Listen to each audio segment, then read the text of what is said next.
Hey guys, welcome back to another video here on the channel. And today's video is gonna be about Pillars of Eternity. And I found this game, was playing it on Game Pass. I downloaded it. And as you guys know, I'm a big fan of RPG games. So I think they're fun. I think they're some of the best games you can play. Like, I put so much time into Elder Scrolls V Skyrim over the years, and I've pretty much moved on from it because I did just put a lot of hours into it. And I gotta say, like, the Pillar of Eternity games, they kind of remind me like a Diablo kind of style or Baldur's Gate kind of games.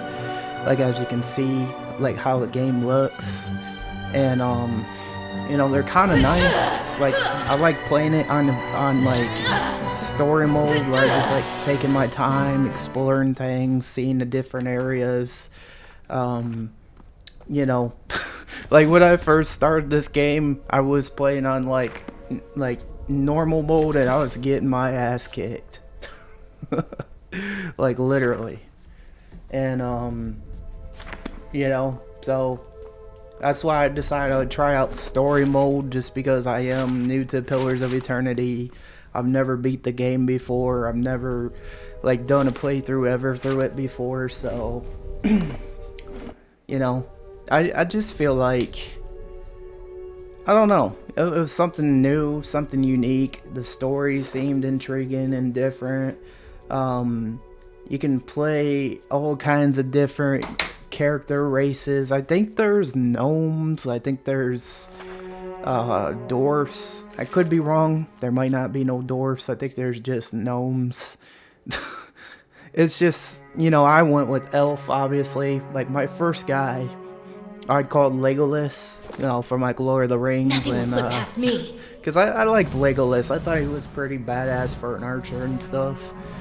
But I was getting my ass kicked, so I decided to do another playthrough, maybe work on getting some achievements from it and stuff, and go the stealthy route, or what they call rogue. And those are kind of some of my favorite characters to play, other than magic, archers, and this is actually made by Obsidian. So these games came out like a couple years ago, so they're a couple years old now. And I didn't know too much about them when they first came out. I never got to play them when they first came out or anything like that, so I'm now just getting around to them. And they just seem like some really good games. And maybe if I beat this one, maybe I'll go on to the next one. Maybe I'll play part 2, see what that one's like. And just in case, before they ever do take them off Game Pass, maybe I'll buy them to own. I'm not sure if they will ever take them off, but just in case they do, I'll probably end up buying both of them. Just because I think there's some really fun games, and it's something I want to experience and play through eventually. And, and beat them is what I mean. But, there's a lot of Dungeons and Dragons kind of, strategy in this game. Like, like when you first start your character, it's a lot like Dungeons and Dragons. You get thrown at with all kinds of different creatures. You get ghosts in here, werewolves, I'm pretty sure. There's just like so much in this game you can do. In all honesty, there's a lot in it. So, they're like, it's very replayable. You can play it as much as you want. And, there's always going to be some kind of different outcomes to it. And I think that's what I enjoy, what I enjoy about these kind of games. Like, it's different. Like, even though I've never played these, kind of games until I recently just started getting into Diablo, Baldur's Gate, and all that, like, they're really not that bad of games. I even played Neverwinter, which is similar to this, and they're not bad, and I really enjoy them. So yeah, this game is single player. Although it's single player, you can you know, like it's a fun time, you know, like adventuring, seeing different areas and Pillars of Eternity, and it's really cool, you know, like it definitely gives me those vibes of a different world and, you know, stuff you can experience. And you know, that's kind of what I've always appreciated about most games like this. And I just love these kind of games, you know? And I know I already said that in this video already, but yeah, like I have a love for RPGs, and truth be told, like I've never played Dungeons and Dragons, but I've always played games similar to it, like, you know, Skyrim, Elder Scrolls. I mean, Fallout don't count unless you do count it as D&D, but I don't think Fallout is.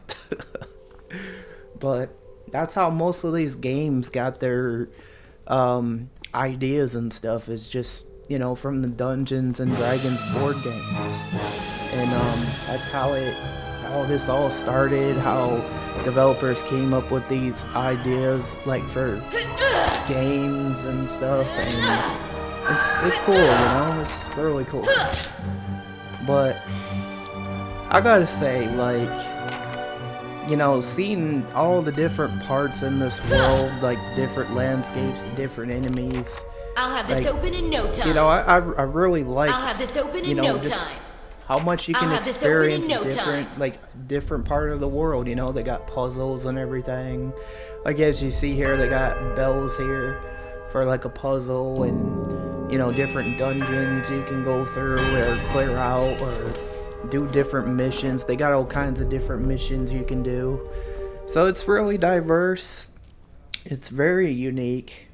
Like the game is beautiful. Like, you know, it does remind me of a Baldur's Gate or a Diablo style kind of game, or Neverwinter.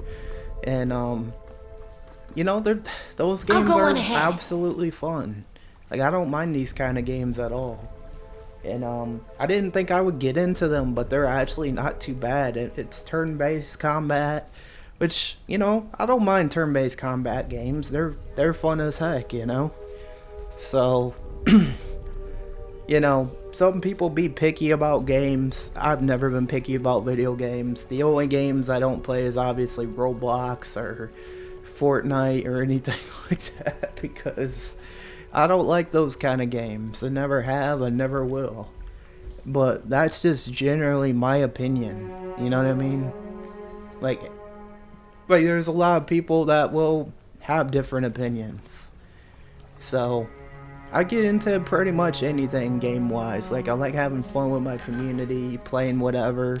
You know, some days I want to play single player, some days I want to play multiplayer. It just depends on what I'm in the mood for. Wonder what this is. You know what I mean?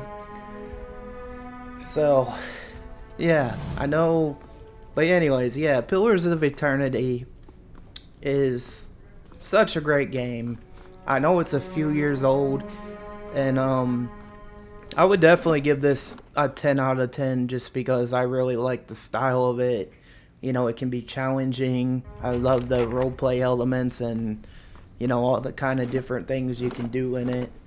And that's generally really what I love about these games. And I hope they make more Pillars of Eternity because they're fun. You know? And I know RPGs won't be everyone's cup of tea. That's okay. I even, you know, like other games like Far Cry 2 or, you know, shooters. Like I said, I'm not picky. As long as it's not BR games or Roblox or anything like that. Or that My Little Pony game. No, thank you. I'm good. I'll pass.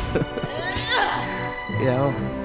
But, you know, as a gamer growing up, I've never been picky about anything.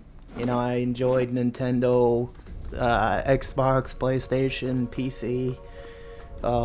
You know, I know Sega used to have consoles too, never had one. But, you get my point. Gaming in general is just so dang fun. And, you know, I have never been a picky gamer. But anyways, guys, I think that's kind of where I'm going to wrap it up here. I just kind of wanted to give my thoughts a little bit on Pillars of Eternity, like kind of do like a little review on it, you know, kind of like you can find this on Game Pass right now. It's free to download with actually part 2, and they're lots of fun, and you know, I definitely recommend it. Anyways, if you did enjoy this video, make sure to hit that like, hit that subscribe if you're new here around the channel, and Phoenix will see you in the next video. Until then, Phoenix loves you. Phoenix is out.